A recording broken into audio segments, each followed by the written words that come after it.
Welcome to Electron Physics classes. Physics with me, Vikas sir, making your concepts kicking alive. Yesterday's article was based upon the tension in the strings, cables, ropes, police अभी आनी बाकी है. आज का lecture भी हम थोड़ा super exciting करने वाले हैं by bringing up an idea of the tension in the strings alive again.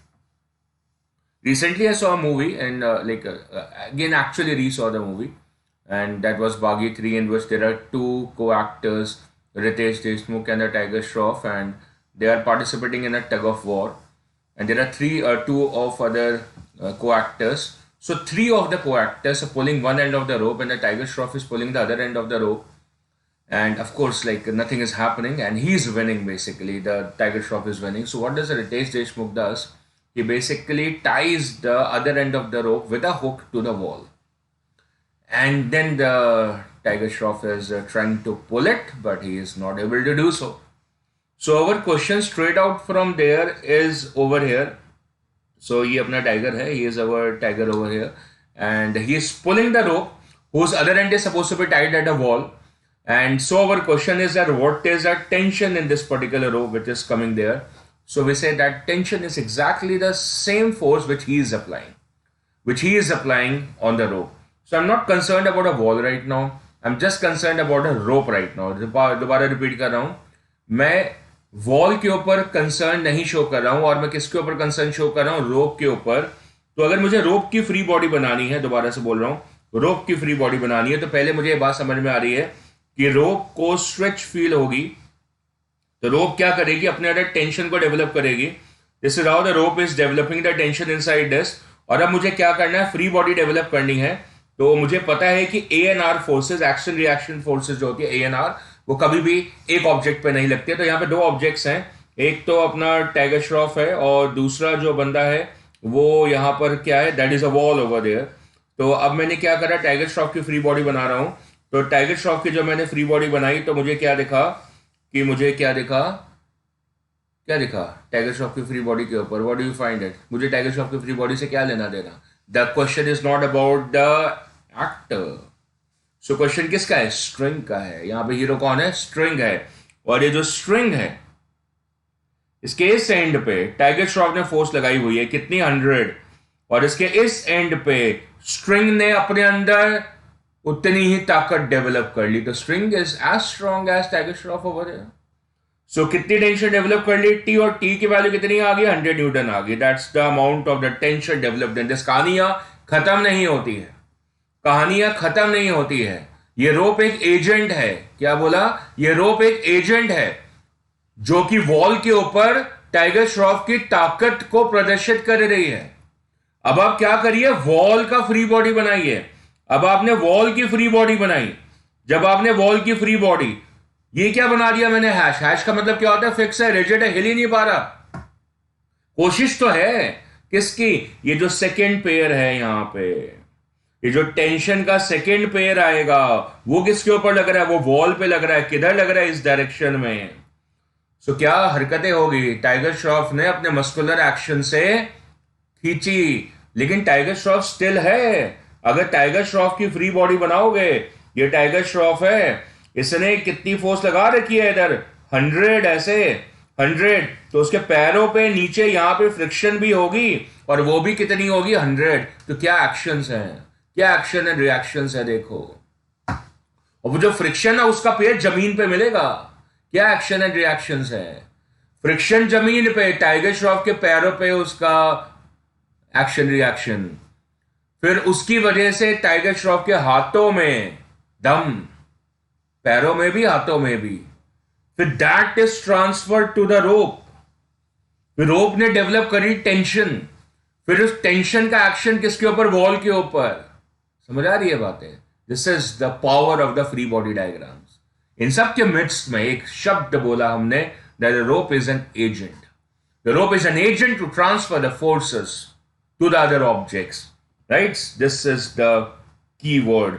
The rope is the agent which transfers the force action on the other objects. समझ में आ रहा है ना कि अब ये टाइगर श्रॉफ है कि नहीं है पता नहीं है, but definitely the force has been transmitted to this particular box and the box is getting pulled up. अब इतनी भारी भरकम चीजों को हम ऐसे पकड़ के थोड़ी खींचेंगे. देखो एरिया ऑफ द कॉन्टैक्ट ही खत्म कर दिया, कहानी खत्म कर दी. एरिया ऑफ द कॉन्टैक्ट आपका नेग्लिजिबल सा हो गया और फिर भी हम इसको खींच पा रहे हैं. The brilliant ideas. And of course, this idea can be asked to you as conceptually as a tug of war question. So this is a tug of war. So क्या हो रहा है? दोनों मिलके खींच रहे हैं सेम से, कुछ हो नहीं रहा. दोनों बंदे कहीं नहीं जा रहे. दोनों, ये लेफ्ट वाला भी कहीं नहीं जा रहा, राइट वाला भी कहीं नहीं जा रहा, वहीं बैठे हैं. वहीं क्यों? दोनों नेट फोर्स तो जीरो है. एक ने राइट को लगाई, एक ने लेफ्ट को लगाई. What is the net force? That is equal to zero. Who is winning? No one is winning, my dear. कोई नहीं जीत रहा है. रोप को यार फील करो, रोप के बारे में उस बेचारे को खींच रखा है, उसको लिविंग मान के फील करो. उसके अंदर टेंशन आ गई है. टेंशन आ गई है. कैसे आ गई है? इस प्रकार आ गई है. कैसे लगती है? पैर में लगती है, पर एक ही ऑब्जेक्ट पे तो नहीं लगती है. तो यहाँ पे दो लिविंग ऑब्जेक्ट्स हैं, लेफ्ट साइड वाला, राइट साइड वाला. क्रिस और जूलिया बना दे. पता नहीं राइट साइड वाली जूलिया है कि नहीं है, पता नहीं. बॉय 1 बॉय 2 बना देते हैं. तो लेफ्ट साइड वाला जो है उसके ऊपर ये टेंशन कहाँ लग रही है? Towards right. और लेफ्ट साइड वाले के ऊपर ये टेंशन, राइट साइड वाले पर टेंशन कहाँ लग रही है? Towards the left.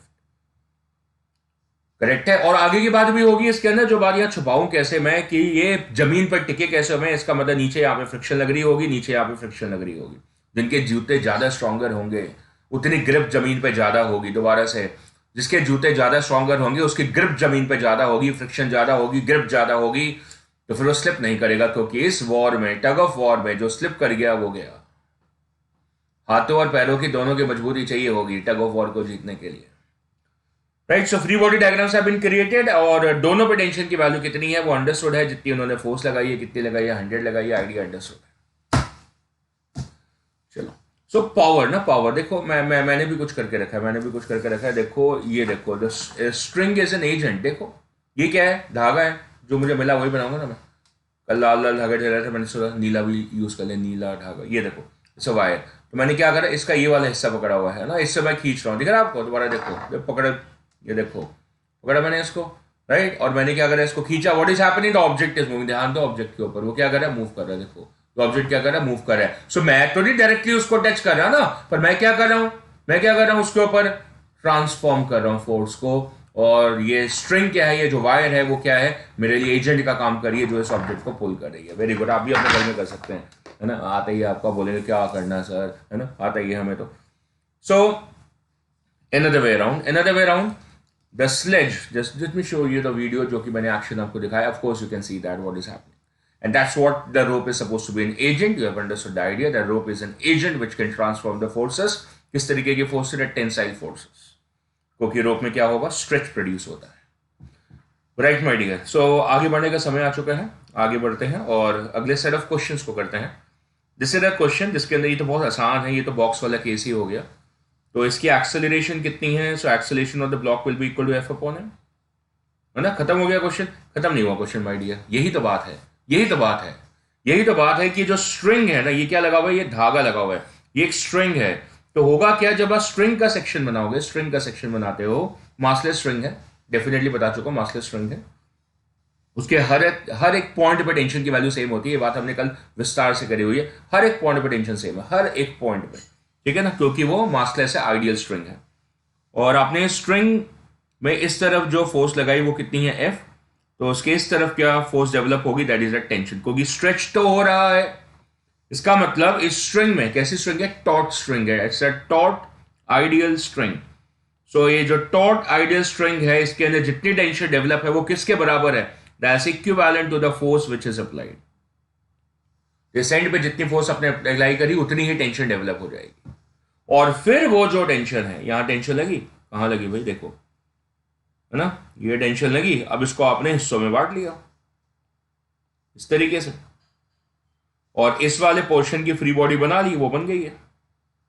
और बाकी फ्री बॉडी ये हो गई कि जो टेंशन है वो क्या कर रही है? इस बॉक्स को पुल कर रही है.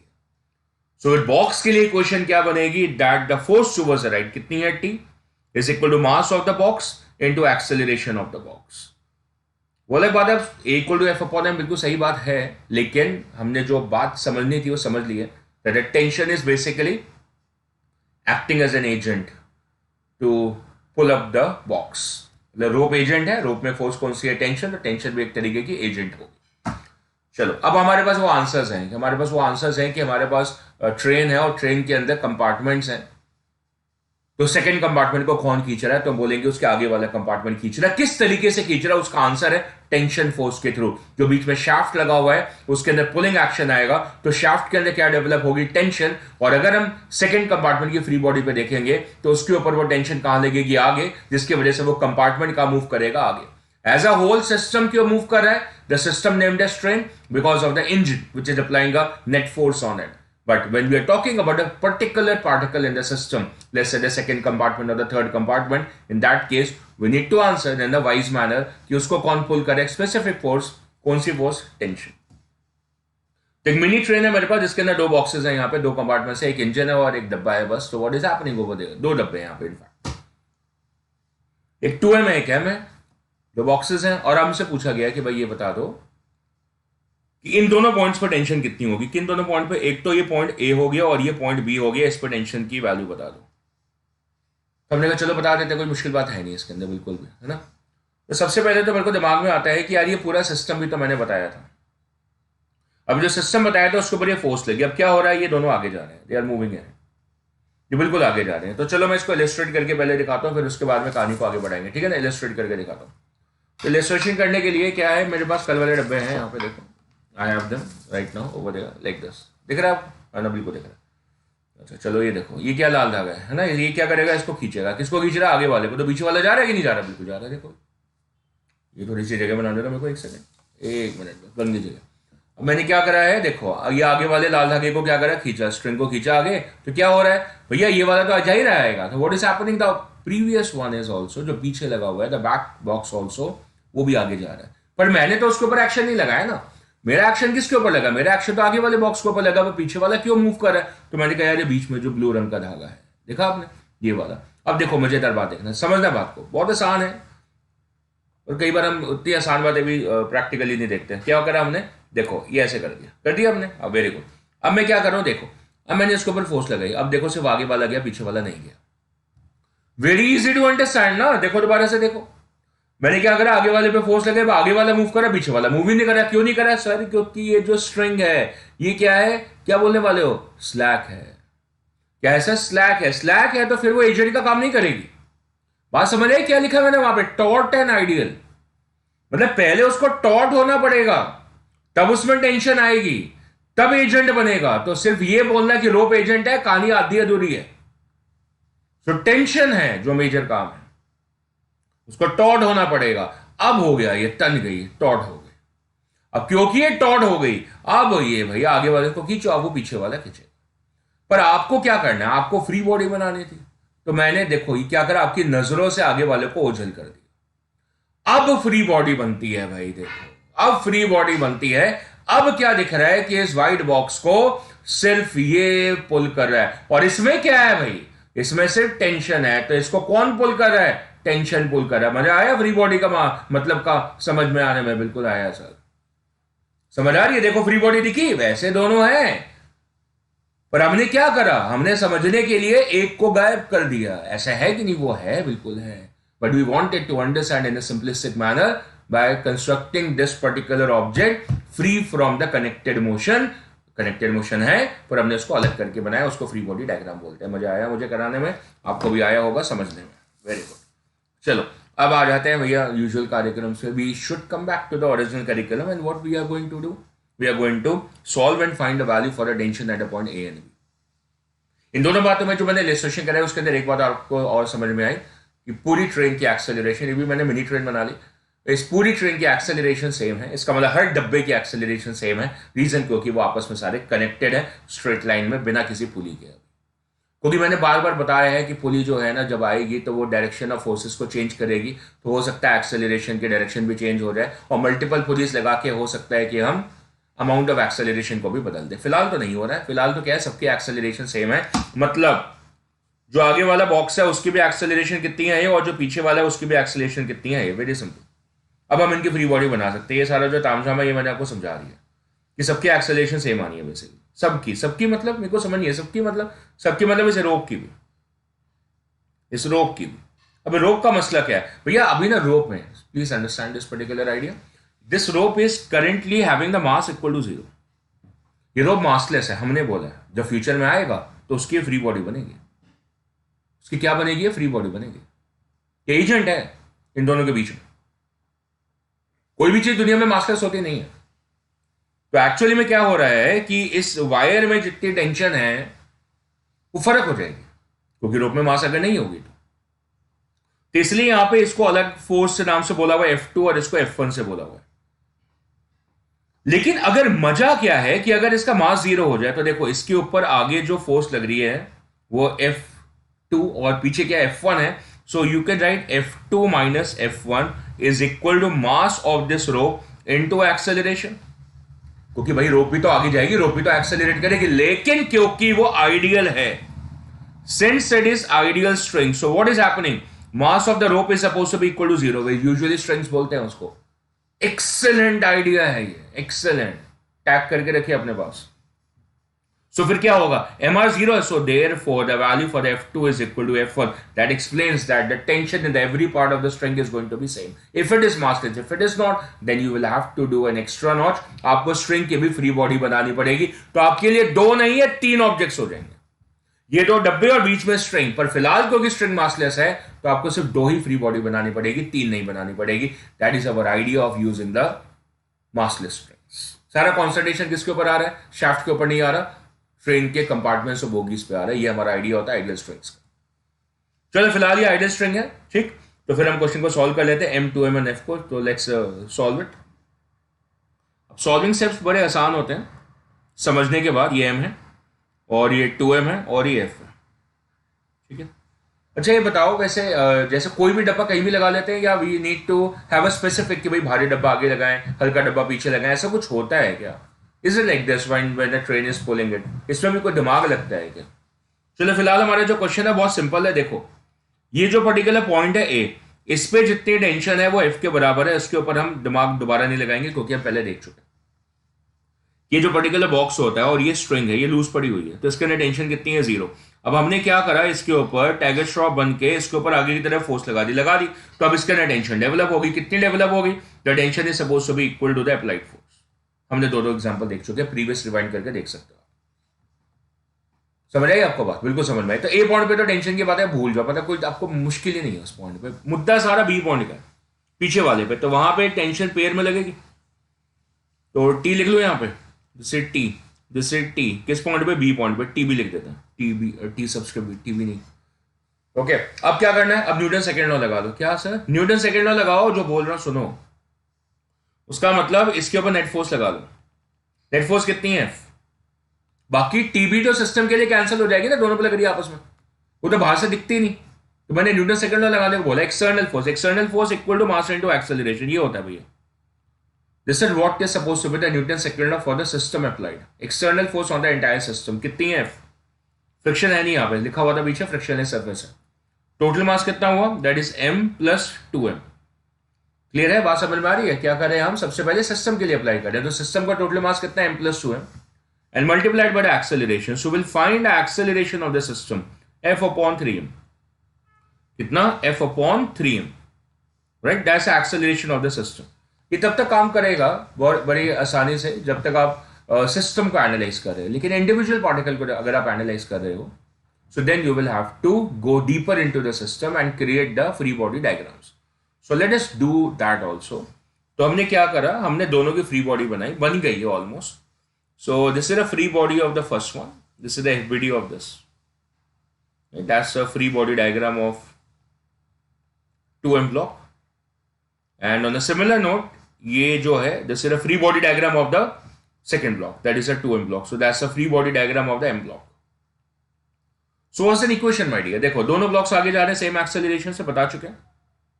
1D मोशन में सीधे जा रहे हैं, कनेक्टेड है। तो इक्वेशन क्या बनेगी आगे वाले ब्लॉक की? आगे जा रहा है, पीछे जा रहा है? आगे जा रहा है। इसका मतलब F जो है वो टेंशन से ज्यादा होनी चाहिए, तभी वो आगे मूव करेगा। So that's F minus tension is supposed to be 2m into A. The net force equal to mass into acceleration. Net force आगे है, the mass of the system, no, mass of the free body. कितना mass है? 2m into acceleration of that free body. Clear है? ये इसकी equation बन गई, Newton second law equation. अब पीछे वाले के लिए, पीछे वाले पे एक ही फोर्स है, जो पीछे वाला ब्लॉक है उसके ऊपर एक ही फोर्स आ रही है, कौन सी? टीबी। समझ में आई ना कि जो टेंशन है वो एजेंट है, रोप जो है वो एजेंट है जो पीछे वाले को मूव कर रही है। कितनी? टीबी। कितना मास है पीछे वाले का? एम। और एक्सेलरेशन सेम ए। सो इस तरीके से भी आपकी एक्सेलरेशन आ सकती है। कैसे? दोनों को ऐड करो। सो टीबी एंड टीबी के cancel, F becomes equal to 2m plus M, 3m into a. इससे भी आ सकती है, वो हमने सीधे में निकाल दी। पूरी बात समझनी है तो फ्री बॉडी डायग्राम बनाओ। पूरी बात समझनी है तो ऊपर ऊपर से देख के चलना है कि भाई ट्रेन जा रही है, कोई बात नहीं, है ना। लेकिन उस ट्रेन के अंदर अगर हमारी सीट है तो फिर बात है भाई, फिर हमारे आगे जो शाफ्ट लगा हुआ है मजबूत होना चाहिए, वो धागा मजबूत होना चाहिए, है ना, वो केबल मजबूत होनी चाहिए। सो एक्सेलरेशन की वैल्यू तो मिल गई जी हमें, that's equal to F upon 3m। बाकी बचता गया टेंशन की वैल्यू, सो इस इक्वेशन में डाल देते हैं। So the tension becomes equal to m into ए कितना निकाला? F upon 3m। M and M gets cancel, that becomes equal to F upon 3a। Result आ गया। सो इजी में गया, कुछ दिक्कत ही नहीं हुई इस क्वेश्चन को देखने में, है। कितना आ गया? एफ अपॉन 3, ये रिजल्ट आ गया। That's how the questions are simple over there, very simple. So let me check up on the next one. अब इसके ऊपर कितने पॉइंट्स है? एक तो ए पे निकालनी है आपको, एक दूसरी बी पे निकालनी है और तीसरी सी पे निकालनी है। सो let me just cater out the free body diagrams for you, फिर मैं आपको इसका शॉर्टकट क्या ट्रिक बताऊंगा। ट्रिक क्या मतलब, जल्दी क्वेश्चन करने का तरीका भी बता दूंगा। पहले थोड़ा बेस बिल्ड कर ले। तो टेंशन फोर्स से बना लो, ए पॉइंट पर टेंशन मैंने निकाल देनी है, समय नहीं बर्बाद करना अपना ना आपका। सो ए पॉइंट पर टेंशन कितनी है? अप्लाइड फोर्स के बराबर है, डन। अब सारा मतलब बी और सी पर आ रहा था, तो पहले सी को देख लेता, पीछे वाले को देख लेता। तो सी पे जब मैंने देखा तो सी की फ्री बॉडी जो है बड़ी सौखी सी है। सी के ऊपर ये टेंशन सिर्फ आगे लग रही है, इस वाले के ऊपर ये टेंशन सिर्फ कहाँ लग रही है? आगे लग रही है। वेयर? अहेड, आगे लग रही है। कितनी है? टीसी का नाम दे दो उसको, T C, ticket collector, T C T C. कहाँ लग गई? इसके ऊपर आगे लग गई टी सी इधर। कितना मास है इसका? एम। एक्सेलरेशन सर तीनों की सेम है। क्यों सर? वनडी मोशन है, कनेक्टेड मोशन है, सभी का सेम है, कोई पुली वुली लगी नहीं है, डायरेक्शन फोर्सेज अभी चेंज नहीं हो रही है, तो सर ऐसे हालातों में एक्सेलरेशन की वैल्यू सेम आ रही है। स्ट्रिंग भी सर सारी टॉट है, आइडियल है। ओके वेरी गुड, समझ गया मैं। सो इसकी क्वेश्चन क्या बनी सर? इसकी क्वेश्चन बन गई सर, देखो T C as equal to M into A. Very good very good. चलो अब आगे वाले पे आ जाओ, 2m वाले पे आ जाओ।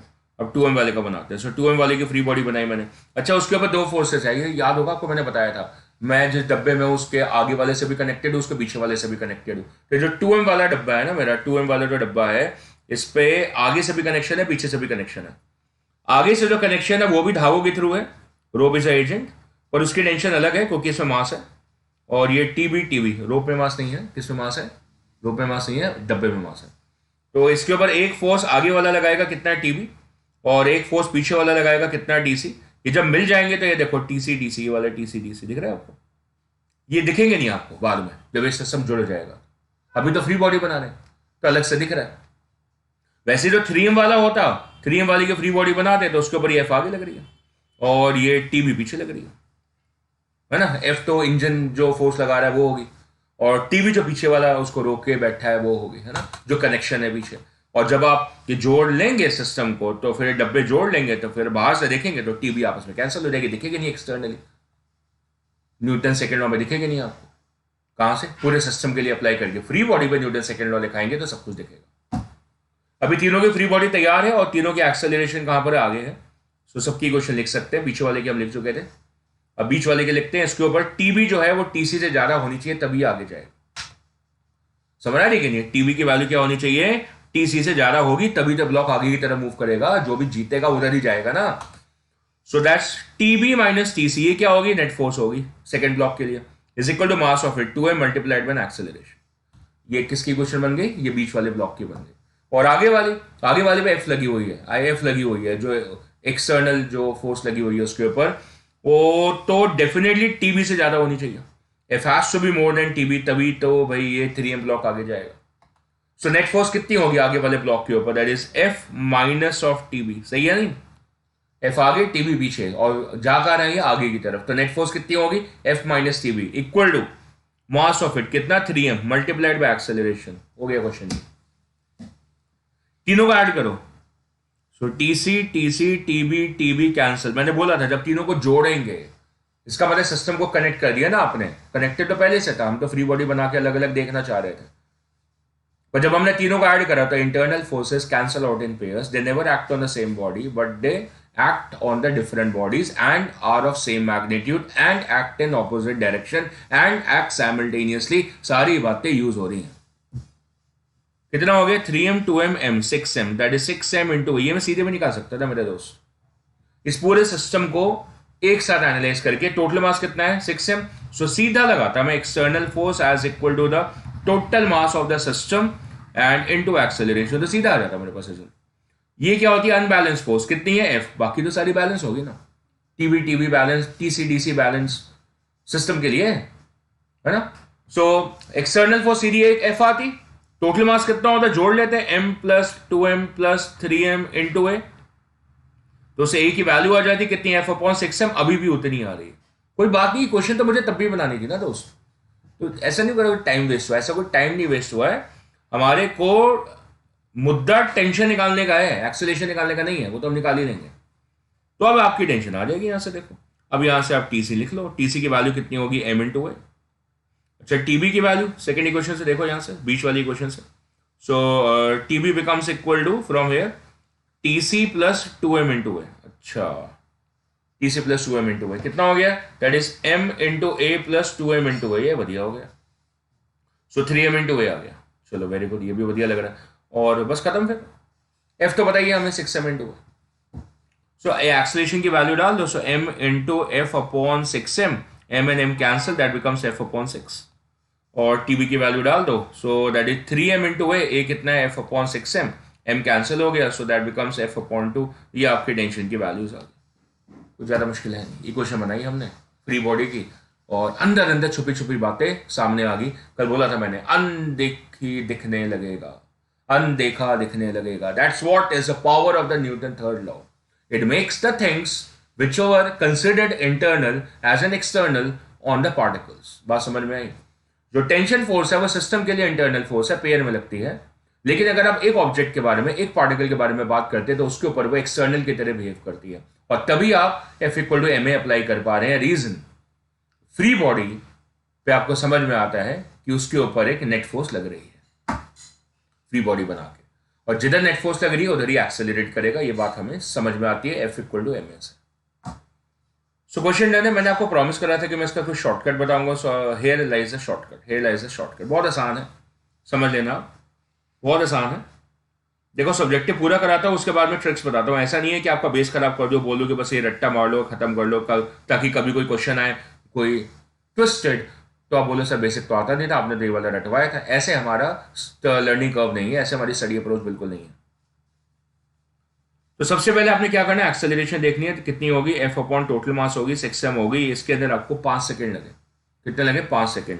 क्लॉक लगे 5 सेकंड. 5 सेकंड हो गए इसके अंदर. Very good. अब आपने क्या करना है? इस पॉइंट पर टेंशन देखनी है. किस पॉइंट पे? इस वाले पॉइंट पर टेंशन देखनी है. इसके ऊपर फोर्स का एक्शन कहां पर है? आगे है. This is applied action force, आगे की तरफ. आपने क्या करना है? जिस पर्टिकुलर पॉइंट पर टेंशन देखनी है, इस पॉइंट पर देखनी है, तो मैं समझा रहा हूं, इसको टाइमर नहीं काउंट करना.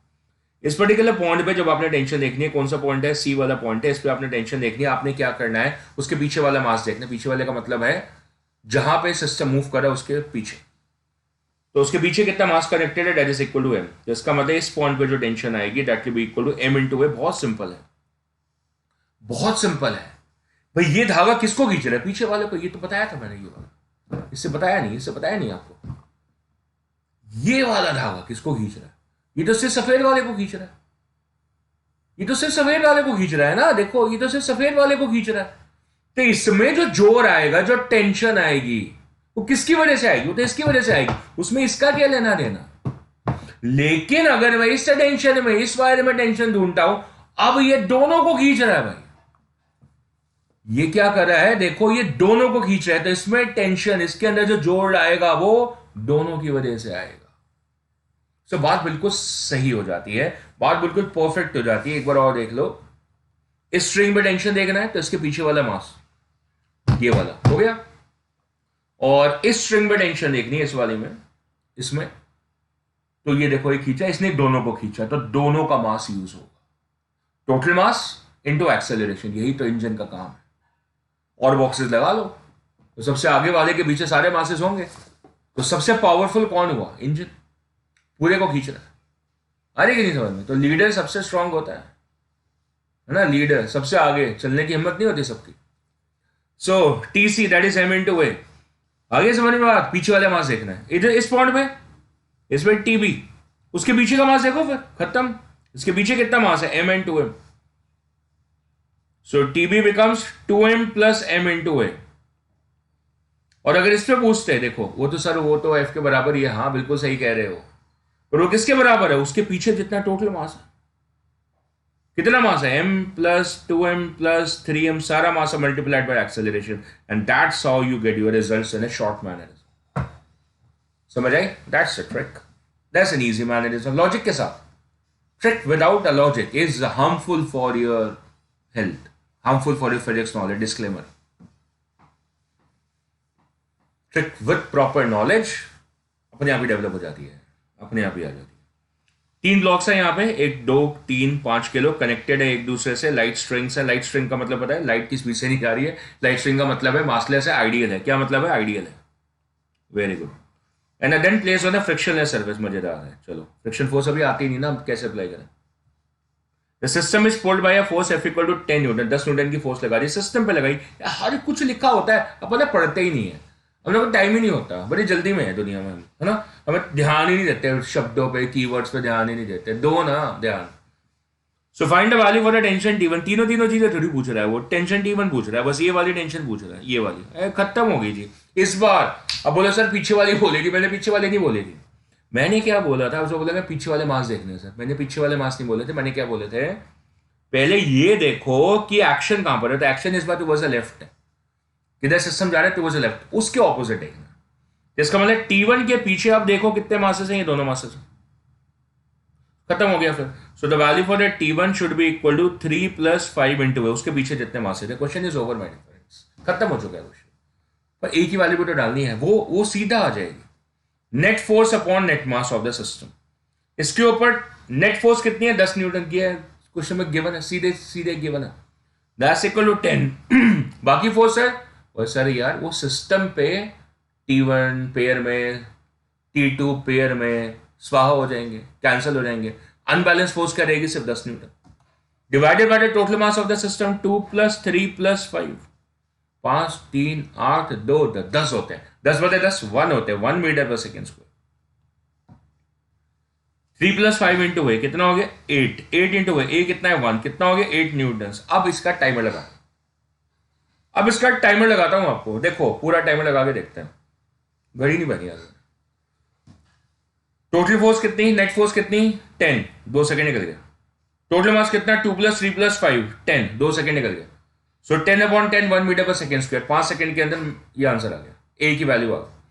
फिर इस पॉइंट पर टेंशन देखनी थी, उसके पीछे वाले मास देखे, 3 प्लस 5 8, 8 इंटू एक्सेलेरेशन 1 कितना, 8 न्यूटन। 10 सेकंड में आंसर आ गया, कुल मिला के 12 सेकंड 15 सेकंड, अरे 15 सेकंड में चले गए।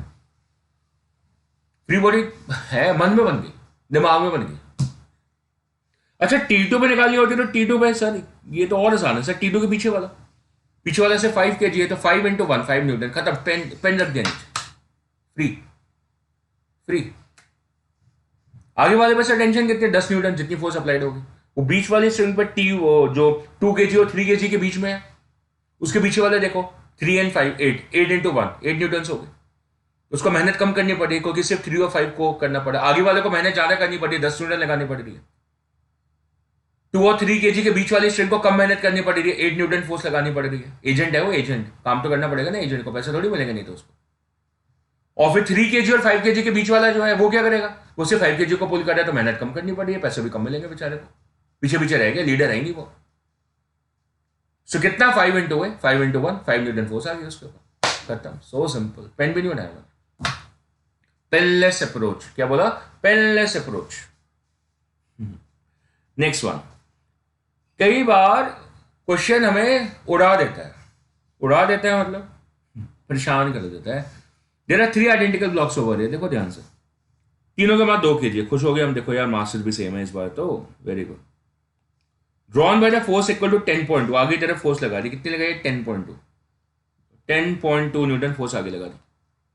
With an acceleration of 0.6 metre per second square, तो ए की वैल्यू भी गिवन है 0.6 मीटर पर सेकंड स्क्वायर, तो सब कुछ तो बता दिया, पूछा गया। The tension in the string between the block B and C, मतलब बी एंड सी मतलब ये हो गया।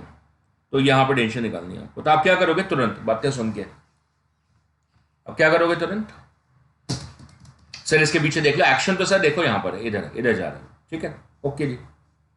तो आपने क्या करा सर, देखो इसकी फ्री बॉडी बना के काम खत्म करो। इसके ऊपर एक ही फोर्स लग रही है सर, आगे की तरफ, है कि नहीं सर? आग बिल्कुल लग रही है, आगे की तरफ लग रही है। तो इसकी फ्री बॉडी बनाई है आपने सर, आपने तो पेनलेस मेथड भी बताया, कोई बात नहीं, फ्री बॉडी बना लेते हैं, कभी कभी बना लेनी चाहिए। तो इसके ऊपर ये फोर्स कहाँ लग रही है, डीसी आगे लग रही है, इसमें टीबी और डीसी के बीच में, या टी2 रख दें उसको, टी2 आगे लग रही है। यहाँ पे जो फोर्स है टी2, यहाँ पे कितनी है, टी1 है, पूछा नहीं है टी1 हमसे, टी2 पूछा होगा। तो टी2 का आप क्या लिखेंगे, that is equal to sir पीछे वाला 2 kg को फिल करा इनटू एक्सेलरेशन 0.6, हो गया 1.2 न्यूटन। मैंने कहा भाई मेरे, तो फिर ये फोर्स गिवन क्यों है? आपको ना पहला सब तो भूल ही गया ना कि एक्सेलरेशन निकालनी थी हमने। तो एक्सेलरेशन तो क्वेश्चन में पहले से गिवन है, तो फोर्स क्यों गिवन है?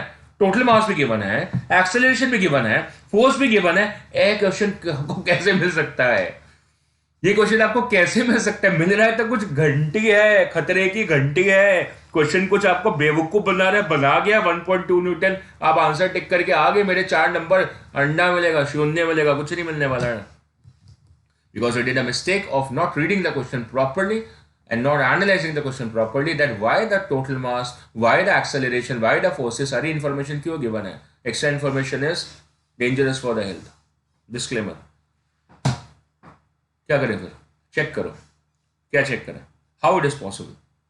पहले चेक करने की एक्सेलरेशन क्या एक्चुअली में इतनी है, तो हमने चेक करा। ये सारी बातें मैं हटाऊं, ये सारी बातें गलत होगी, ऐसा नहीं होना चाहिए, है ना? बेवकूफ बन चुके हैं हम इसके अंदर, हम बेवकूफ बनेंगे नहीं। तो हमने सबसे पहले चेक करना है कि एक्सेलरेशन कैसे आती है, total force F net upon M से आती है। अब हमने चेक करा तो एफ नेट जो है वो 10.2 है, हमें जो क्वेश्चन में गिवन है, divided by the total mass, कितना, 2 + 2 + 2 कितना हो गया, 6। ठीक, ये हमारा स्टेप है। इट इज 616, पता है इतना ही होता है, 616 42 1.7 हो रहा, 1.7 पर ये तो मैच नहीं कर रहा है इसके साथ। ये आनी चाहिए एक्सेलरेशन, पर हमें जो गिवन है वो तो ये गिवन है। इसका मतलब जो एक्सेलरेशन हमें मिल रही है, ए प्राइम लिख दो। ए प्राइम की वैल्यू जो है वो ए से कम आ रही है, मास 100 में पता है कितना। इसका मतलब एफ नेट जो है वो एक्चुअली में गड़बड़ है। इसका मतलब there is a missing force over there which the question has not prompted you. और वो फोर्स कहां लगनी चाहिए, एड नहीं करनी चाहिए। अगर ए डैश की वैल्यू जो गिवन एक्सेलरेशन है उससे कम आती, इसका मतलब कोई फोर्स आगे की तरफ लग रही होती, तब जाके भरपाई होती इतनी। लेकिन अभी तो एक्सेलरेशन जो है वो 0.6 आ रही है जो गिवन है क्वेश्चन में, और हमारे हिसाब से 1.7 है। इसका मतलब कोई फोर्स पीछे लग रही है। There is a force which is acting on the system in a backward direction. इसका मतलब जो पूरा डायग्राम है जिसके अंदर ये सिस्टम है, ये तो हमारा पूरा सिस्टम है ना, ये पूरा सिस्टम है। इसके ऊपर हमने एक फोर्स आगे लगा रखी है जो क्वेश्चन ने दी थी 10.2। There must be a force which is acting in the backward direction, जिसके बारे में हमें पता नहीं है। That's an unknown force, X रख लो, the unknown force over there. अब मैं इसके एक्सेलरेशन लिखता हूं। So what should be the acceleration, equal to, that should be the net force 10.2 - x, system पे net force 10.2 - x divided by the total mass. Total mass कितना है, 2 + 2 + 2 6, ये आनी चाहिए। और मेरे को एक्सेलरेशन गिवन कितनी है, 0.6। ये मेरा चेक था, ये क्या था, सिर्फ चेक था मेरा, चेक करा मैंने इसको। अब ये गिवन कितनी है, 0.6। So that is 0.6 equal to 10.2 - x/6। ये चेक से पता चला कि देयर एग्जिस्ट अ फोर्स जो कि पीछे होनी चाहिए, क्योंकि नहीं तो अगर वो फोर्स नहीं है तो मेरे हिसाब से 1.7 एक्सेलरेशन आनी चाहिए। लेकिन क्वेश्चन में 0.6 गिवन है, तो एक्सेलरेशन कम करने का तरीका क्या है कि भाई नेट फोर्स कम करो। तो नेट फोर्स कैसे कम करें, जो गिवन फोर्स है उसको सपोर्ट करे, अपोज करे। अपोज करोगे ना, पीछे लगाओगे फोर्स, तभी तो एक्सेलरेशन जितनी रिक्वायर्ड है वो बनेगी। अभी तो हमारी ज्यादा आ रही थी 1.7, पर क्वेश्चन में तो 0.6 गिवन है, तो हमने पीछे फोर्स लगा दी, नेट फोर्स कम कर दी, एक्सेलरेशन रिक्वायर्ड आ गई। तो एग्जैक्टली कितनी फोर्स पीछे लगी है वो हमें मिल जाएगी। मिल गई जी। So getting this as 3.6 as equal to 10.2 minus of x. So we'll get the value for the x, 10.2 minus of 3.6, and we get this particular value as 6.6 newtons. That's the value. अगर ये question ये भी पूछता, मैंने पूरा detail में कराया, किसी और तरीके से भी शॉर्टकट भी कर सकते थे। मैंने x की वैल्यू कितनी आ गई, 6.6 न्यूटन आ गई। अगर ये क्वेश्चन पूछता व्हाट इज द फोर्स, वैसे क्वेश्चन ने पूछेगा तो तड़का खत्म हो जाएगा क्वेश्चन का, स्वाद खत्म हो जाएगा क्वेश्चन का। तो हो गया जी, खत्म हो गया, 6.6 न्यूटन आ गया। अब मेरे ख्याल से आप क्वेश्चन करके खत्म कर सकते, you can do what, finish, you can finish it out this question quite easily, है ना। आप इस एक्स के बिना भी क्वेश्चन सॉल्व कर सकते हैं, एक्स के बिना भी कर सकते हैं।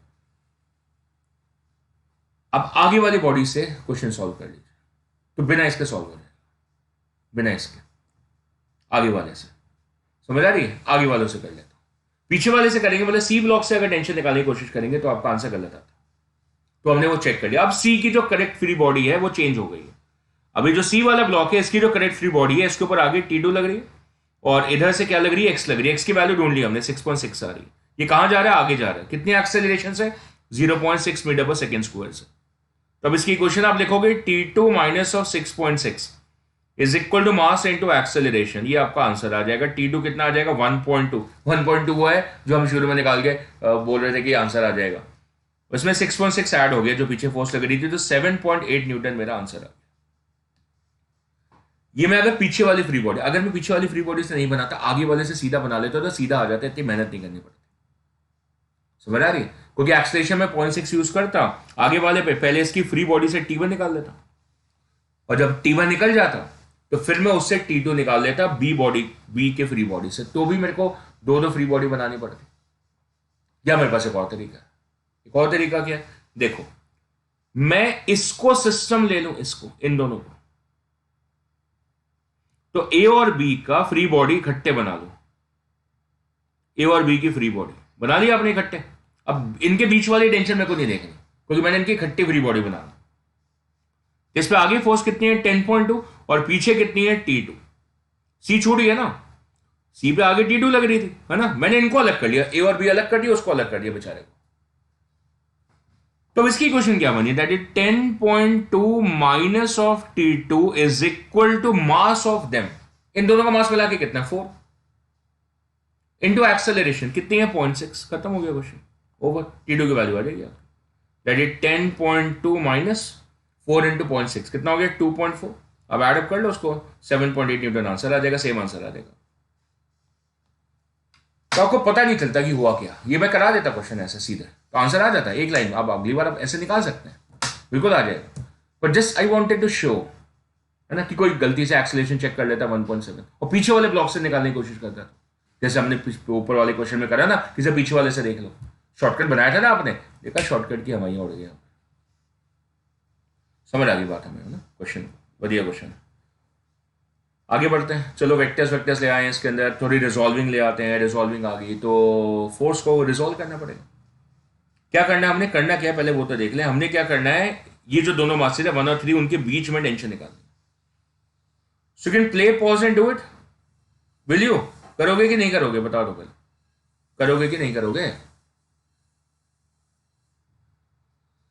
पहले फोर्स की वैल्यू तो दे दूं। फोर्स की वैल्यू मुझे गिवन है, that is suppose to be equal to 20 newton, और आपको क्या करना है, इनके बीच में ये वैल्यूज निकालनी है। चलो निकालो फिर क्या करना है। मैंने, चलो एक में करा देता हूँ, फिर दूसरा आपको राइट साइड पे बना हुआ है क्वेश्चन मेरे पास, वो मैं आपको दे दूंगा।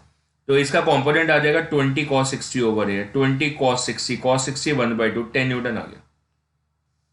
दूसरा कॉम्पोनेंट ऊपर आएगा, मेरे को कोई लेना देना नहीं है उससे, कोई लेना देना नहीं है। Till my floor is frictionless, तब तक मुझे कोई लेना देना नहीं। जब फ्रिक्शन आएगी तो मुझे वो वाला कॉम्पोनेंट यूज होगा। तो अभी मैं दिमाग ही नहीं लगा रहा। अब मेरा क्वेश्चन कन्वर्ट हो गया। अब मेरा क्वेश्चन कन्वर्ट होके ये बन गया है कि आगे फोर्स कितनी है, 10 न्यूटन, एक्स डायरेक्शन में ये 3 kg और ये 1 kg, और अब मुझे इस पॉइंट पर टेंशन निकालनी है। टाइमर शुरू। सबसे पहले क्या करूंगा, एक्सेलरेशन कैसे, net force upon net mass. Net force कितनी है, 10 न्यूटन एक्स डायरेक्शन में, क्योंकि इनका मोशन एक्स में है, ठीक है ना। ट्रॉली को भी एंगल से खींचते हैं, पर ट्रॉली मूव तो हॉरिजॉन्टल करती है दोबारा से। ट्रॉली पता है क्या, कौन सी वाली, सब्जियां वब्जियां लेने जा रहे हो मॉल में, वो वाली ट्रॉली, या फिर एयरपोर्ट पे घूमने जा रहे हो, तो फिर वो ट्रॉली बैक। अब एंगल पे खींचते हो, एंगल पे खींचा हुआ है, बिल्कुल खींचा हुआ है, पर ट्रॉली मूव कैसे करी होती है फाइनली, हॉरिजॉन्टली। सो हमने उसका एक्शन कहां पे देखना है, हॉरिजॉन्टल, इसलिए मैंने रिजॉल्व करके हॉरिजॉन्टल फोर्स को डेवलप कर दिया। So net force upon net mass कितना हो गया, 3 + 1 कितनी, 4। सो 10/4, 10/4 कितना हो गया, दैट इज 2.5 मीटर पर सेकेंड स्क्वायर, करेक्ट। बस खत्म। और इस पॉइंट पर टेंशन देखनी है किस पे, इस वाले पे, T0 लिख लो, तो उसके पीछे वाला मास देख लो। So what's the value for the T0 equal to mass into acceleration? Mass कितना है, 1 into 2.5. So I get the answer as equal to 2.5 Newton. That's it. Question is done and over. So simple. बस आपको उस direction में force का component देख लेना है जहां पे आपको मोशन को एनालाइज करना है. Good. So this is another question, almost same question है. So I think you can solve it. Pause it and please solve it.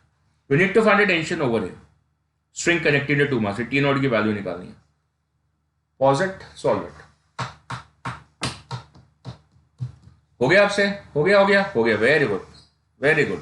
सो क्या करना है, मैंने 10 को रिजॉल्व करना है. कितना बन गया यहाँ पे? 10 cos 60 बन गया. 10 cos 60 कितना हो गया? 10 इंटू 1/2, 5 न्यूटन फोर्स आ गई.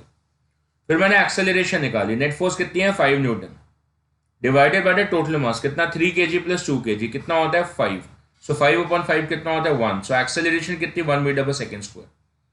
फिर टी नॉट की फ्री बॉडी में यही दिखेगा, ये आगे की तरह फोर्स लगी है. So T not is equal to 2 into acceleration. Acceleration कितनी है? 1. So what is answer? 2 Newton. That's my answer for the question. So very simple. आप धीरे धीरे काफी सारी बातें सीखते चले जा रहे हो, है ना? सीखते चले जा रहे हो, क्वेश्चन बाय क्वेश्चन कॉन्कर करते चले जा रहे हो. फिर आगे हमारे एक और क्वेश्चन आ जाता है और कहता है हमारे पास एक रस्सी है. तो क्या भाई, पर आइडियल नहीं है. हाँ, क्या बोला? ये एक रोप है. मैंने वैसे भी ना आपको लास्ट लेक्चर में एक बात बताई थी कि मोस्टली जब रोप्स आएंगे तो कान खड़े हो जाएं कि जो रोप होती है यूजुअली उसमें मास होता है. स्ट्रिंग्स में यूजुअली हम मान लेते हैं कि पतली है बेचारी, उसके ऊपर मास नहीं है, नेग्लिजिबल मास है. रोप में ज्यादातर क्वेश्चन में आपको मास दिखेगा. ठीक है ना? काफी क्वेश्चन में दिखेगा. चलो अब ये बोलो, प्रोबेबिलिटी के ऊपर नहीं जाएंगे, पर आंखें खुली रखें, दिमाग खुला रखें. So rope of the mass small M given है.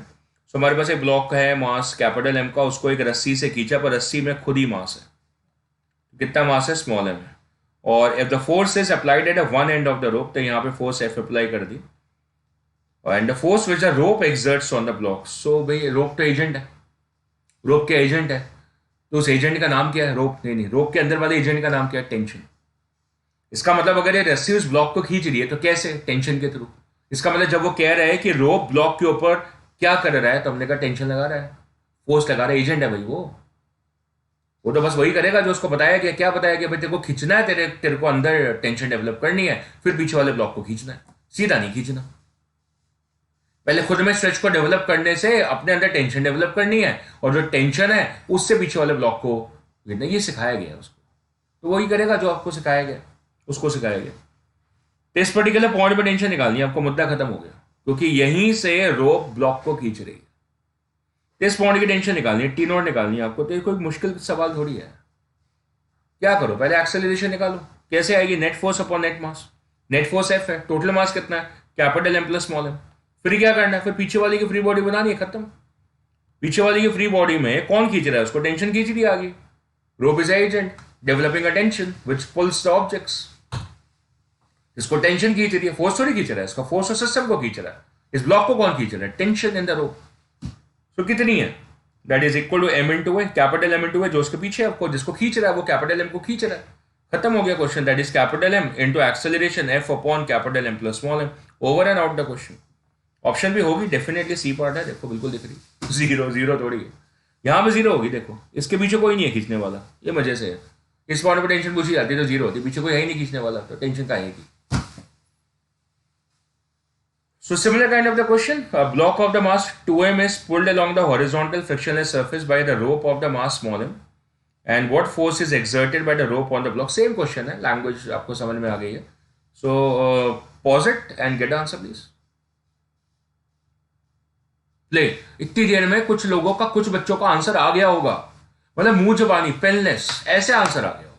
मैं भी निकालता हूँ, सोचता हूँ यार तुम्हारी तरह सोचता हूँ, तुमने कैसे पेनलेस निकाला. तो नेट फोर्स देखी मैंने F divided by total mass कितना हो गया? 3m. एफ बाय 3m, ये एक्सेलरेशन आ गई. Very good very good. F by 3m acceleration आ गई. Very good. अब मैंने क्या करना है? अब मैंने टेंशन निकालनी है. कहां पे निकालनी है?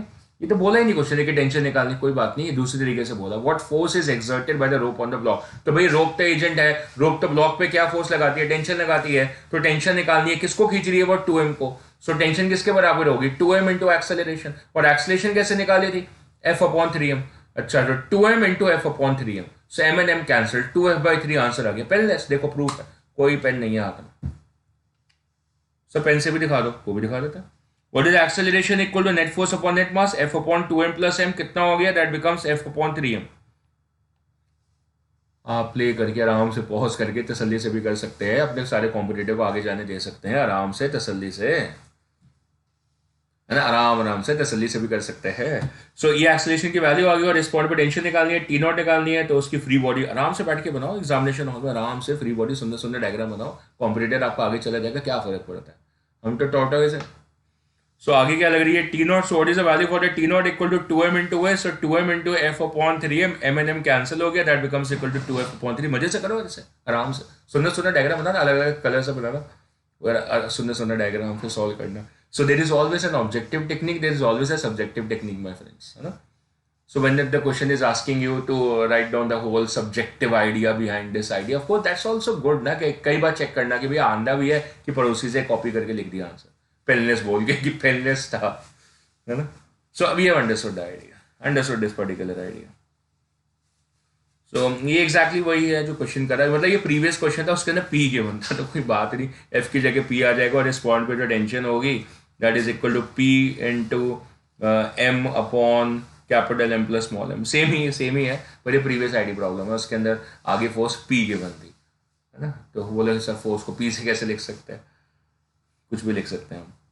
So this is another nice question. So another very nice question which says that there is a uniform rope of length, पूरा रोप के ऊपर आधारित क्वेश्चन है, रोप की महत्वता बताने के लिए कि रोप भी कुछ है, रोप की लेंथ कितनी एल गिवन है और यूनिफॉर्म रोप है, समझ में आती है यूनिफॉर्म का मतलब क्या होता है, सब जगह एरिया सेम है, उसका एरिया क्रॉस सेक्शन सब जगह सेम है। यूनिफॉर्म के बार होती है ना कि टेपरिंग होती है, जैसे ये है ना, ये देखो पेन स्टाइलस है, दिख रहा है आपको, इसके आगे टेपरिंग है, तो ये यूनिफॉर्म नहीं होता, समझ में आ रही है। जैसे आपकी रिंग है, जैसे मेरी ये रिंग है ना, ये जो रिंग है देखो इसके अंदर, अब ये यूनिफॉर्म नहीं है, this is not a uniform ring. Why it is not a uniform ring, क्योंकि आगे यहाँ पे मोती लगा हुआ है, डायमंड नहीं मोती लगा हुआ है, तो मतलब इसने इसकी यूनिफॉर्म देखो, बाकी देखो यूनिफॉर्म है, तो आपने कड़ा पहना होगा तो वो क्या है, यूनिफॉर्म है, सब जगह सेम है, सब जगह मास उसका यूनिफॉर्मली डिस्ट्रीब्यूटेड है, that's the meaning of the uniform. जैसे uniform is having a uniform area of the cross section, length L के वन है, is pulled by a force F on a smooth surface. तो ये languages समझ में आ रही है कि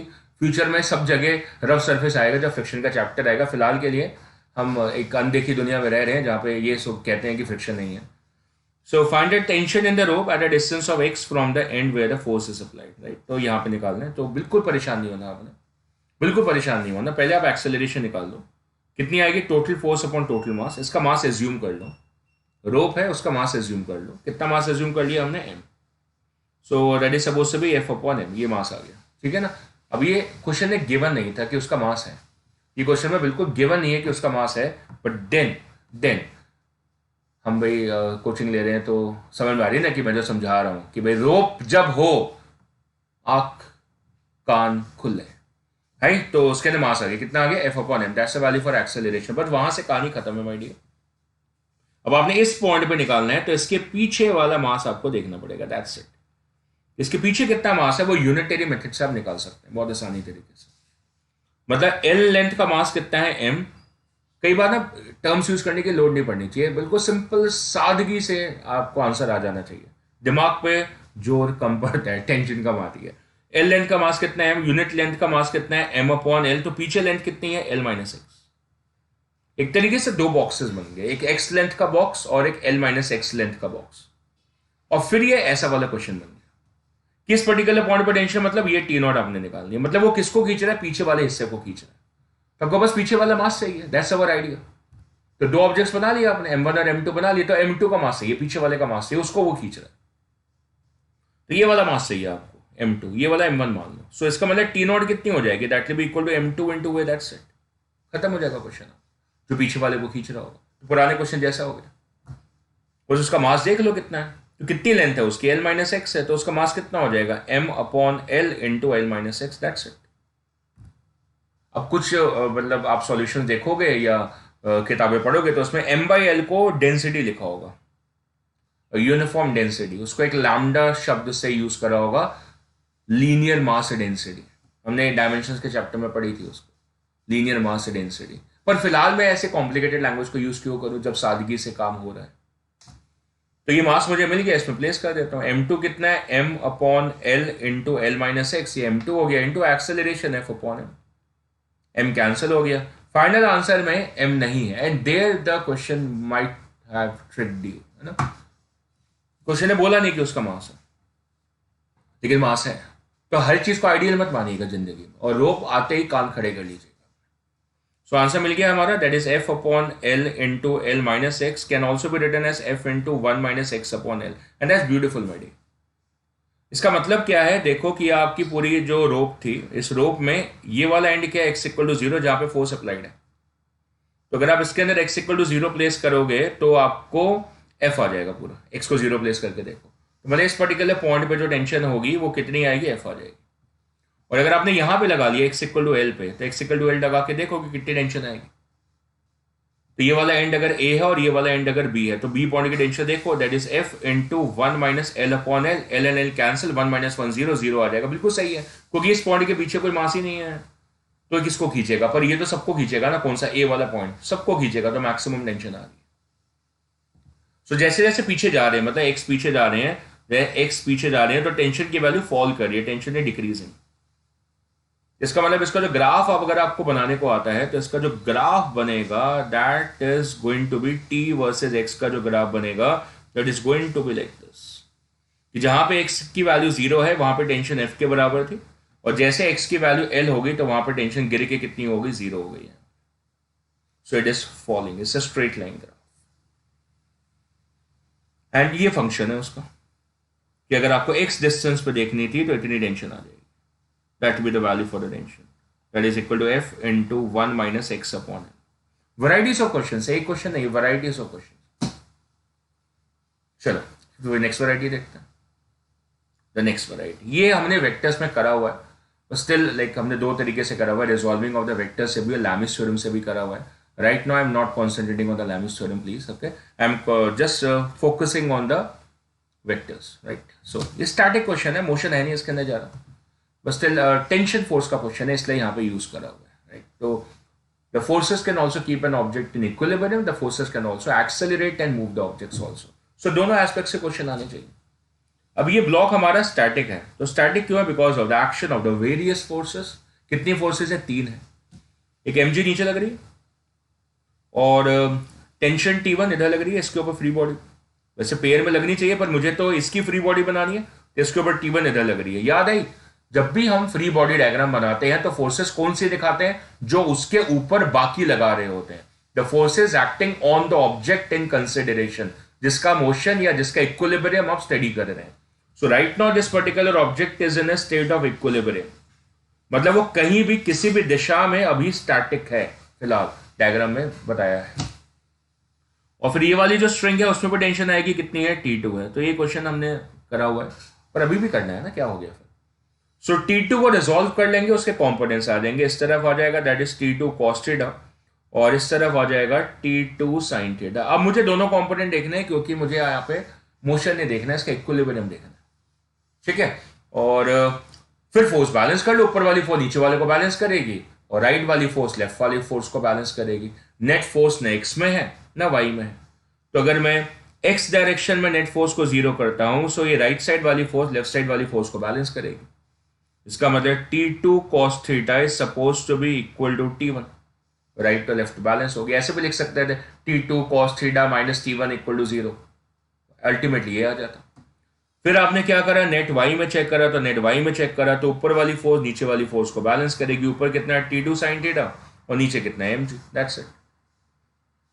सो will get T2 sin theta as equal to mg, तो मुझे T2 की वैल्यू मिल जाती है, कितनी होगी, as equal to mg upon sin theta, correct. और अब इस वाली क्वेश्चन से T1 मिल जाएगा, T1 कितना है, as equal to T2 cos theta. T2 की वैल्यू आपने ढूंढ ली, कितनी है, mg upon sin theta and multiplied by cos theta, so आपको T1 की वैल्यू मिल जाती है, कितनी, T1 is equal to mg cot theta, that's our answer.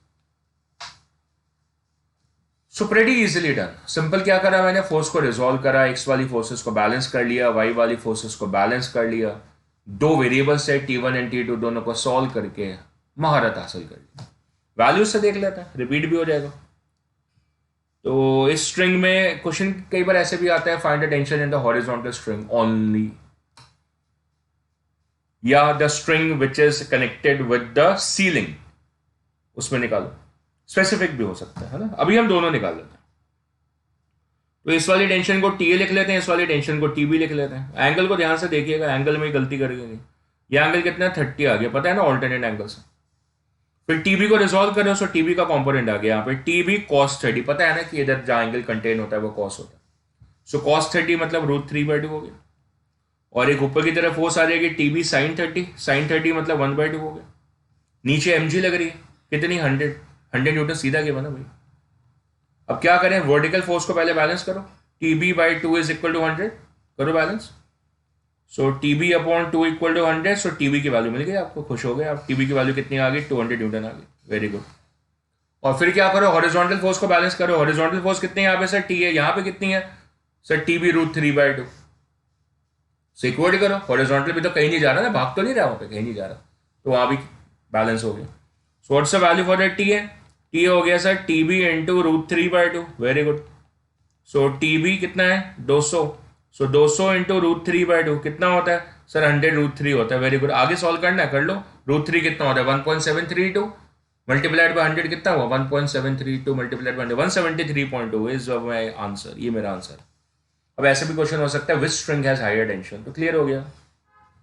B वाली में ज्यादा है, बी वाली में 200 है, ए वाली में कम है 173.2 कम है, तो सीलिंग वाली टेंशन में, सीलिंग वाली स्ट्रिंग में टेंशन ज्यादा है, ठीक, वो ज्यादा मजबूत होनी चाहिए। आगे देखते हैं और क्वेश्चन देखते हैं। ये देखो ये 2 क्वेश्चन है, तो कितने क्वेश्चन कराओगे बेटा, जब तक तुम्हारे दिमाग में सारे फॉर्म ऑफ क्वेश्चन दिमाग में ना फिट हो जाए। यहाँ देखो हर क्वेश्चन कुछ कहानी बताता है। ये देखो ये 8 डिग्री 8 डिग्री, भाई मैं कैलकुलेट नहीं करने वाला हूँ तो sin 8 कितना होता है, cos 8 कितना होता है, स्पेयर में प्लीज। लेकिन ये क्या बता रहा हूँ मैं, क्या बताने की कोशिश कर रहा हूँ, ये बताने की कोशिश कर रहा हूँ कि आंख नाक कान कैसे खुले रखें कि जब एंगल सेम होंगे और ये मिडिल पॉइंट है ये वाला और एंगल सेम है तो दोनों पार्ट्स में टेंशन सेम आएगी। कौन से दोनों पार्ट्स, देखो ये स्ट्रिंग हॉरिजॉन्टल थी, कैसे थी, हॉरिजॉन्टल थी हॉरिजॉन्टल थी, बिल्कुल थी।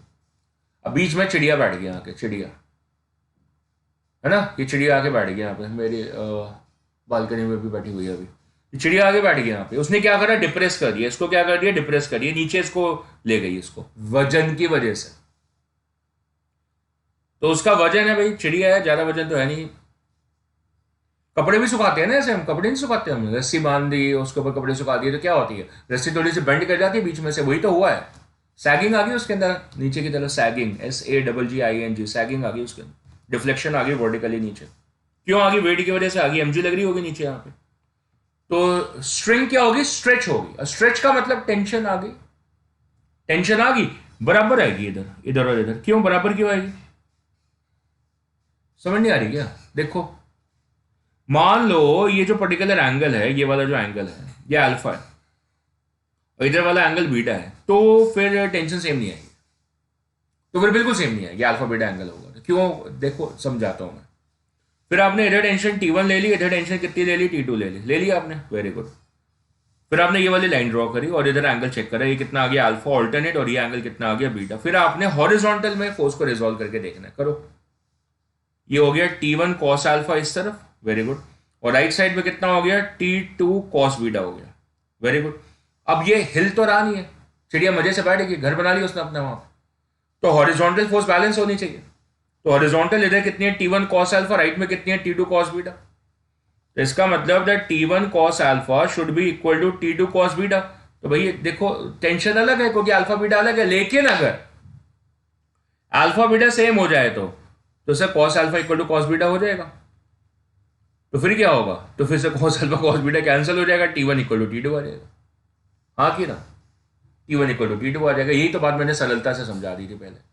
अब आपको मैथमेटिकल प्रूफ चाहिए था तो मैंने दे दिया।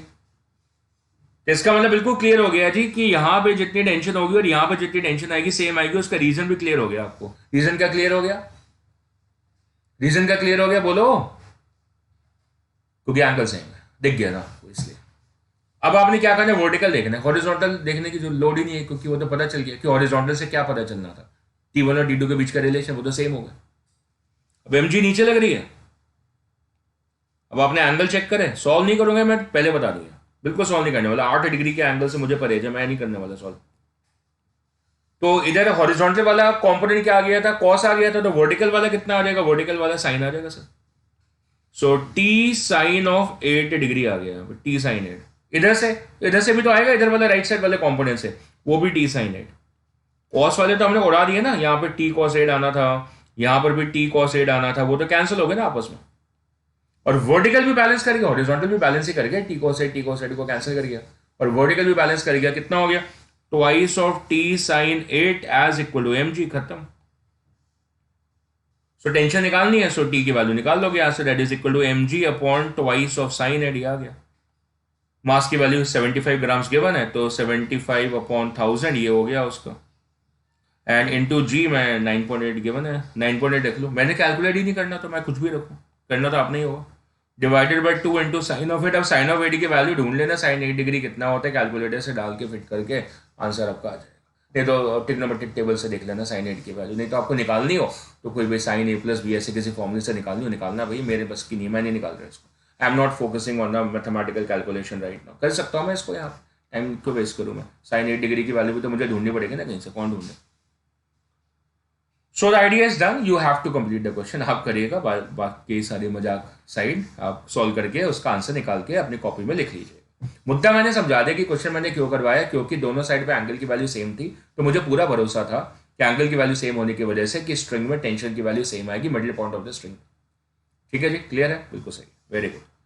तो ऐसा है कि अब नेक्स्ट क्वेश्चन है, अब बिल्कुल क्लियर है कि एंगल सेम नहीं है, तो दोनों स्ट्रिंग में टेंशन सेम नहीं आएगी, दोनों अभिप्राय आपके सामने होने चाहिए। ठीक है, सो मैं ये भी क्वेश्चन कराऊंगा आपको, ताकि आपको डिफरेंस भी समझ में आ गया। तो इस ब्लॉक पे ये दोनों स्ट्रिंग्स कनेक्टेड हैं और दोनों में टेंशन सेम नहीं आएगी। इसको मैं T1 रख लेता हूँ, इसको मैं T2 रख लेता हूँ। ये एंगल मुझे 37 डिग्री गिवन है और ये मुझे कितना गिवन है, 60 डिग्रीज गिवन है।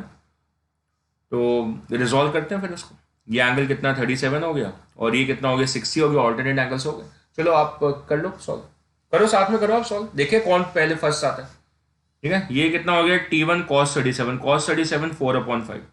इस तरफ T2 cos 60, that is T2 into 1/2। Horizontal force को बैलेंस कर लो, दोनों कॉस कॉम्पोनेंट लिए, हॉरिजॉन्टल फोर्स को बैलेंस कर लेते हैं। So T1 into 4/5 is equal to T2/2। So क्या बना, T1 हो गया 5/8 ऑफ T2, सही आ रहा, 5/8 ऑफ T2, जैसे वैल्यूज है वैसे ही ना। और फिर दूसरे वाले कॉम्पोनेंट्स देख लो। सो T1 का इधर वाला कॉम्पोनेंट T1 sin 37 आएगा, तो sin 37 कितना हो गया, T1 इंटू 3/5। और इस तरफ से T2 sin 60 आएगा, sin 60 √3/2। अच्छा सा एंगल दे देते, 53 डिग्री एंगल देते हैं, सुखा बनता है ना क्वेश्चन, रूट में डाल दिया जबरदस्ती कैलकुलेशन। सो T2 का वर्टिकल कॉम्पोनेंट कितना हो गया, T2 sin 60, sin 60 कितना होता है, √3/2। अभी दोनों मिलके, जो ऊपर दोनों लगे हैं ना, ये दोनों मिलके क्या कर रहे हैं, बराबर तो है नहीं। पिछले वाला क्वेश्चन कितना सोखा था, ऊपर T sin 8 T sin 8 add हो गए थे, जिंदगी हमारी सफल हो रही थी, आसान हो रही थी। अभी नीचे mg लग रहा है, 32 इंटू जी की वैल्यू मैं तो 10 ले रहा हूँ, आप 9.8 ले लेना। अब मैं क्या कर रहा हूँ, आप भी 10 ही लेके सॉल्व कर लो। ऊपर वाली फोर्स को नीचे वाली फोर्स से बैलेंस करो please, balance it. So balance करा मैंने, so that become T1 into 3/5 and plus T2 into √3/2, that is equal to 320।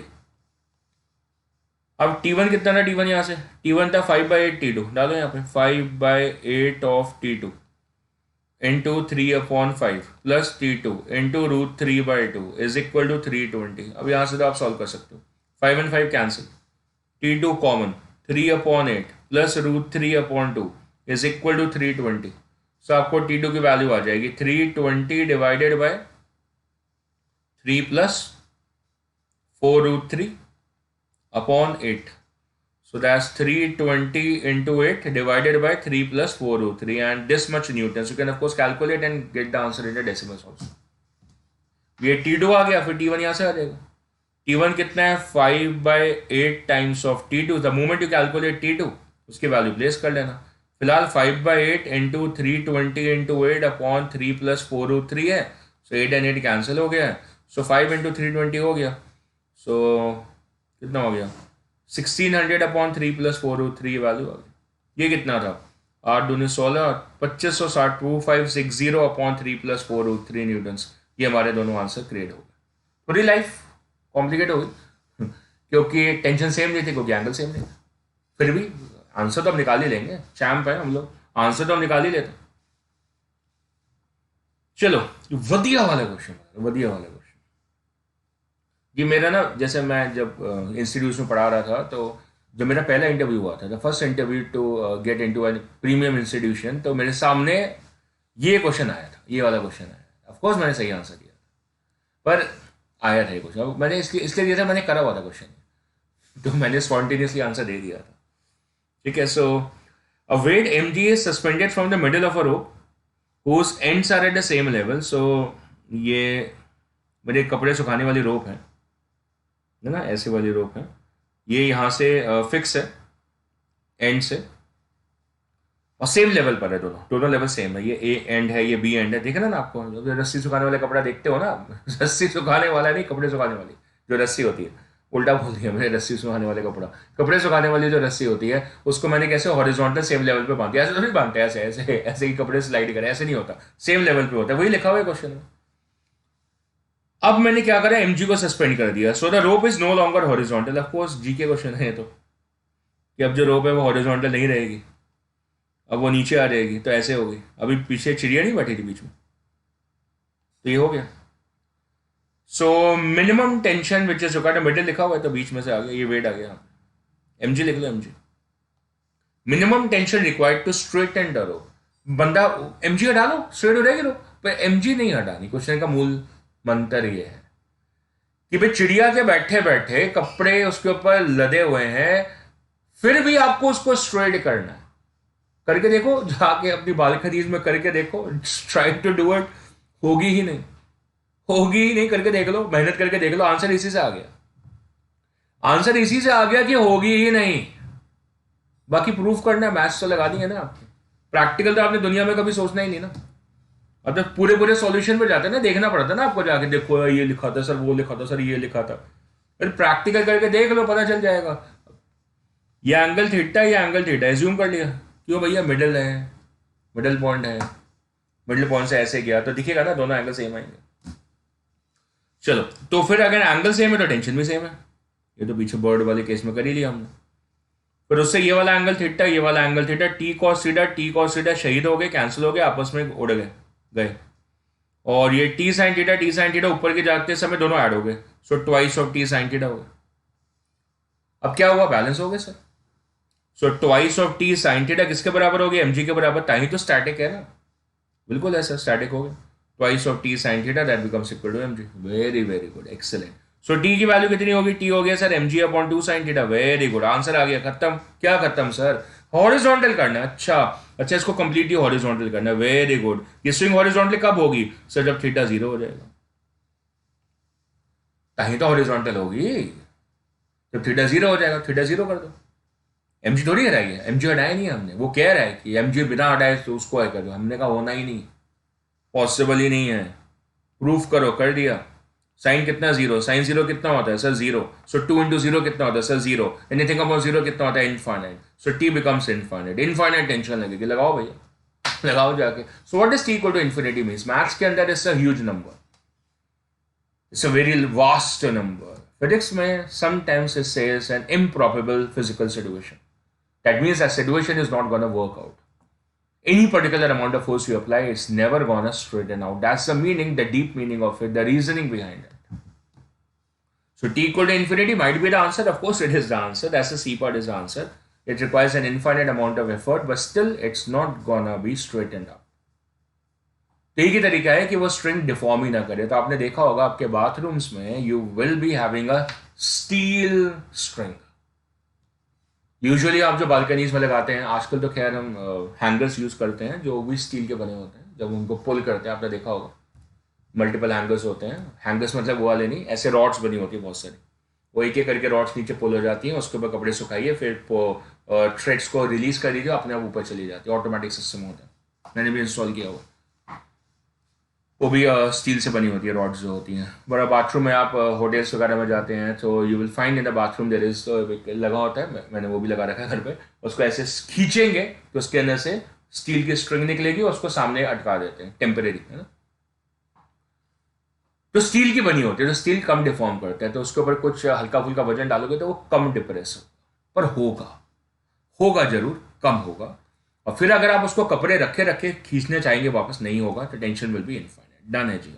आगे बढ़ते हैं and I think I have come to the closure of this today's lecture. बस ये question करा के आपके सामने रख के फिर मैं अलविदा लूंगा आज के लिए। There is a flexible chain of the mass m which is hanging between a two fix points a and b। सो ये दोनों पॉइंट्स है, a है और ये b है। And the inclination of the chain with the horizontal at the 2 points of the support is given as theta. Tension at a mid point पूछी हुई है, टेंशन पूछी हुई है मिड पॉइंट पे, और चेन का मास m है तो हर पॉइंट पे उसकी टेंशन डिफरेंट होगी। ये क्वेश्चन पिछले वाले क्वेश्चन से डिफरेंट हो गया, जैसे स्ट्रिंग और रोप का क्वेश्चन हो गया। अब स्ट्रिंग में तो मास है नहीं, तो ये जो पीछे जो स्ट्रिंग थी उसके अंदर कोई मास नहीं था, हमने एक्स्ट्रा मास mg लगाया था सेंटर से, पर ये खुद ही एक चेन है जिसका मास m है, तो वो अपने वेट की वजह से स्ट्रेच होगी। वेट की वजह से, खुद का जो वेट है, स्ट्रिंग में तो वेट ही नहीं था, इसमें खुद का वेट है तो उसकी वजह से नीचे आ गई, स्ट्रेच हो गई सेल्फ वेट की वजह से। दैट्स अ सेल्फ वेट की वजह से, कोई हमने एक्सटर्नल वेट नहीं लगाया। और हमें एक बात पता है कि अगर सेल्फ वेट आ जाएगा तो फिर टेंशन वेरी करेगी। अगर स्ट्रिंग में मास आ जाता है, स्प्रिंग में मास आ जाए, चेन में मास आ जाए, तो टेंशन विल वेरी। टेंशन कब वेरी नहीं करती? जब वो मासलेस होती है। समझ में आ रही है ना बात की नहीं आ रही? हर कॉन्सेप्ट इंपॉर्टेंट होता है।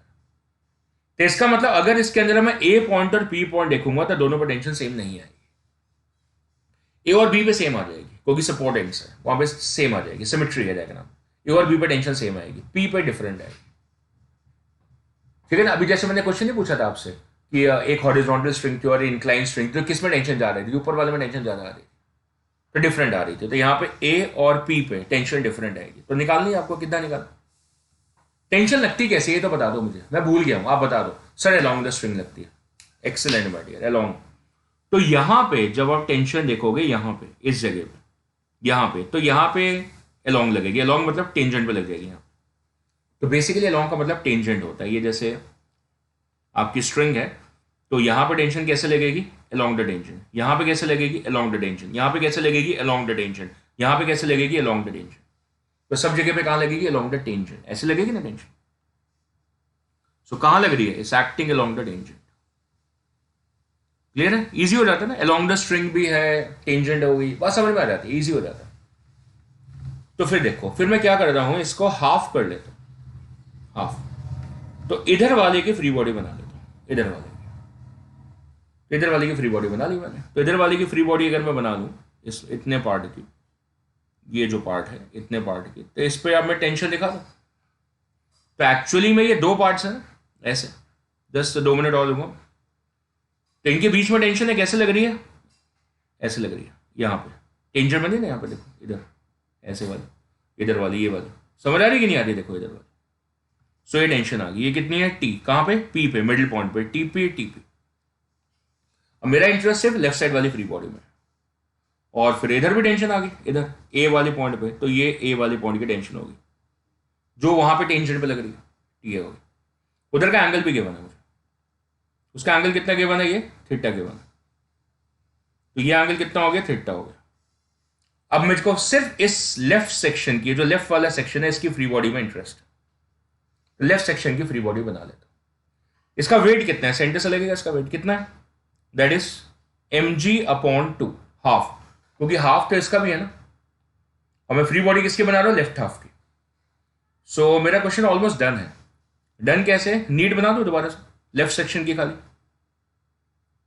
इधर ये फोर्स कितनी है? दैट इज टीपी, जो मुझे निकालनी है। ये mg/2 फोर्स इधर लग रही है, और इधर जो फोर्स है वो कितनी है? टी है, टेंशन। ये एंगल कितना आया? थीटा। इसको रिजॉल्व करोगे, टी ए को क्लियर कर देता हूं दोबारा से, कुछ भी वॉचअप ना हो। 1 मिनट लगाएंगे। ये टी ए। अब टी ए का कंपोनेंट रिजॉल्व करो, इधर कितना बना? T A cos theta. और इसका कंपोनेंट इधर दूसरा वाला कितना बना? T A sine theta. खत्म। वेरी गुड, बस क्वेश्चन डन है। अब ये क्या, ये वाला पार्ट जो है, क्या ये इक्विलिब्रियम है? बिल्कुल है। Every part of the chain is an equilibrium. So then if it is so, then this one T A cos theta mg/2 को बैलेंस करेगा, वर्टिकल वर्टिकल को बैलेंस करेगा। So the T A cos theta that is equal to mg/2, ये vertical से हो गया, और फिर हॉरिजॉन्टल रह गया, तो T A sine theta TP को बैलेंस करेगा। तो मुझे टीपी की वैल्यू अल्टीमेटली मिल जाएगी। सो टीपी किसके बराबर हो गया? यहां से TP becomes equal to T A sine theta. Horizontal force balance होगी। तो TA की वैल्यू यहां से पिकअप कर लो। TA कितना हो गया, that is mg upon 2 cos theta. So place the value so that TP becomes equal to TA। TA कितना है, mg अपॉन 2 cos थीटा। ये TA की वैल्यू आ गई जो कि मैंने ऊपर से यहां से पिकअप करी। यहां से कैसे पिकअप करी, वर्टिकल फोर्सेस को बैलेंस अप करके, फिर हॉरिजॉन्टल फोर्स को बैलेंस करके ये वाली इक्वेशन लगा ली TP, उसमें अब TA की वैल्यू फीड करी multiplied by sin theta. All the way I have value feed it for the TA over here, and my result is I think over and out done है, clear है। TP की वैल्यू मुझे चाहिए थी, कहाँ पे चाहिए थी मुझे वैल्यू, at the mid point of the chain, so I am able to calculate the value over there, clear है। एंगल मैं चेक कर लूँ, एंगल मैंने गड़बड़ करी है, ओ यार, इसलिए तो देखो आंसर मेरा मैच नहीं कर रहा, कॉट थीटा आ रहा है मेरा साइन थीटा आ रहा है, एंगल मैंने खराब कर लिया है। ये देखो ये जो एंगल है यहाँ खराब कर लिया मैंने, ये जो एंगल है ये वाला थीटा था, तो ये वाला एंगल थीटा है, तो सारे कंपोनेंट उल्टे हो गए। ये कंपोनेंट मेरा हो गया है TA cos थीटा और ये कंपोनेंट हो गया है TA sin थीटा। ये देखो इधर TA cos थीटा वाला कंपोनेंट हो गया और ये TA sin थीटा वाला कंपोनेंट हो गया। फिर मेरा ऑप्शन मैच कर जाएगा अब। तो ये TA, ये देखो इसको चेंज कर लेते हैं, यहाँ पे जो वर्टिकल वाली फोर्सेस थी ये कितनी है, TA sin थीटा। सो किसको बैलेंस कर रही थी, mg/2 को, वर्टिकल वाली TA sin theta is balancing mg/2। So hence that is TA is equal to mg upon, correct कर रहा हूं यहाँ पे, mg अपॉन 2 sin थीटा। फिर मैंने क्या करा, दोबारा लिख देता हूं मैं इसको, हॉरिजॉन्टल फोर्सेस को बैलेंस कर लिया। तो अगर मैं हॉरिजॉन्टल फोर्स को बैलेंस करता हूं, सो TP किसको बैलेंस कर रही है, the TP is balancing TA cos theta, ये वाली फोर्स इसको बैलेंस करेगी, ठीक। फिर TA की वैल्यू मैंने प्लेस कर दी, TA कितना है, mg upon 2 sin theta and multiplied by the cos theta. Result बन गया है, that is mg upon 2 cos theta by sin theta कितना होता है, cot theta, that's the value. और TA की वैल्यू पहले से मिल चुकी है, TA की वैल्यू कितनी है, that is equal to mg/2 1 upon sin theta, कितना होगा, cosecant theta, that is a value for the TA। हमसे फिलहाल मिड पॉइंट पे पूछा था, कई बार मैंने इसके 3-4 वर्जन ऑफ द क्वेश्चंस देखे हैं, तो उसके अंदर आपसे कॉर्नर वाली भी पूछी होती है। So that's mg cot theta by 2 is my answer for the question, mg cot theta upon 2, right. So very nice question. Lecture में मैंने आपको समझाया कि स्ट्रिंग और रोप में क्या फर्क होता है, एंड में जाते जाते मैंने आपको दिखाया भी कि चेन जो है उसका मास है, डेफिनेटली चेन का मास है, तो इसका मतलब उसके हर पॉइंट पर टेंशन की वैल्यू क्या होगी, डिफरेंट होगी। सो द क्वेश्चन चाहता था कि आपसे इस फीचर को चेक ऑन करें, इस फीचर को हमने चेक ऑन करा। सो बहुत सारे क्वेश्चंस करे हमने, but the story does not end over here, the story is going to continue tomorrow. Incline plane भी हमने देखना है, उसके ऊपर भी हमने स्ट्रिंग्स लगानी है, पुलीज भी लगानी है। So lot many things are going to come up in the next lecture also, keep watching the video. अपने आप इस लेक्चर को दोबारा देखिएगा, नोट्स बनाइएगा प्रॉपरली, और कल वीडियो में फिर से आइएगा, फिर से हम थोड़े कोशिश करेंगे कि अच्छे अच्छे क्वेश्चंस करें, अच्छे अच्छे कॉन्सेप्ट्स डेवलप करें और लर्निंग को स्मूथ करें। चलो कल मिलते हैं, have a nice day, bye everyone.